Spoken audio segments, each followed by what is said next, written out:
Have you ever wondered how we see things? How does light travel from an object, like a beautiful sunset, all the way to our eyes for centuries? People believe our eyes actually send out rays to see the world, but one brilliant mind completely turned that idea on its head, laying the groundwork for everything from cameras to telescopes. This is the story of Ibn al-Haytham, the father of modern optics. Born in the bustling intellectual hub of Baghdad in 965 CE, Ibn al-Haytham was a true polymath from a young age. He devoured knowledge, mastering mathematics, astronomy, physics, and philosophy. But his destiny awaited him in Cairo, Egypt, where he would conduct the research that would change science forever. Imagine a dark room with just a tiny pinhole letting in a sliver of light. This was Ibn al-Haytham's laboratory. He was the first to prove, through meticulous experiments, that light travels in straight lines from a source, reflects off objects, and then enters our eyes. This was revolutionary. He didn't just think it, he tested it. Over and over. He realized that vision happens inside the brain, not just the eyes, a concept that was centuries ahead of its time. This fundamental discovery is the very basis of how we understand sight today. But his curiosity didn't stop there. Ibn al-Haytham was fascinated by how light behaves. He conducted countless experiments with lenses, mirrors, and prisms, studying how light bends, reflects, and splits into different colors.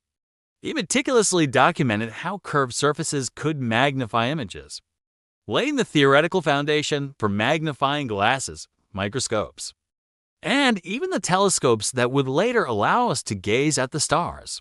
Can you imagine? The principles behind the phone camera you use every day can be traced back to his work over 1,000 years ago. All of these groundbreaking discoveries were compiled into his 7-volume masterpiece, the Book of Optics, or Kitab al-Manazir. This wasn't just a collection of ideas.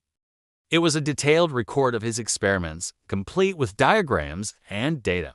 The book was so influential that it was translated into Latin and studied by European scientific giants like Kepler, Descartes, and even Isaac Newton for hundreds of years.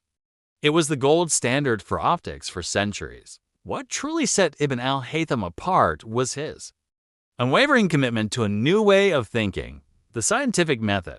He argued that any scientific claim must be supported by experiments and physical evidence. He believed in questioning everything, even the revered theories of ancient Greek thinkers like Ptolemy and Euclid, the seeker of truth.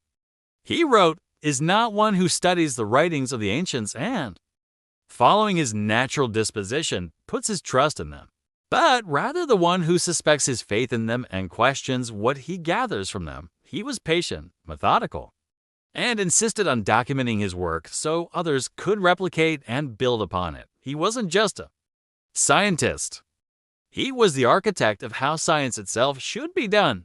Ibn al-Haytham passed away around 1040. But his light never dimmed.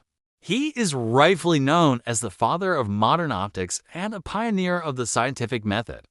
His legacy is all around us in the glasses we wear, the movies we watch, and the stunning images of distant galaxies captured by space telescopes. He taught us not just what to think, but how to think, with curiosity, with evidence, and with a relentless desire to uncover the truth. So the next time you take a photo or simply look at the world around you, remember the incredible genius of Ibn al-Haytham, the man who first taught us how to truly see. If you enjoyed this journey into the mind of a great thinker, please give this video a like and subscribe free to my channel for more amazing stories from history. Thanks for watching, and we'll see you in the next one.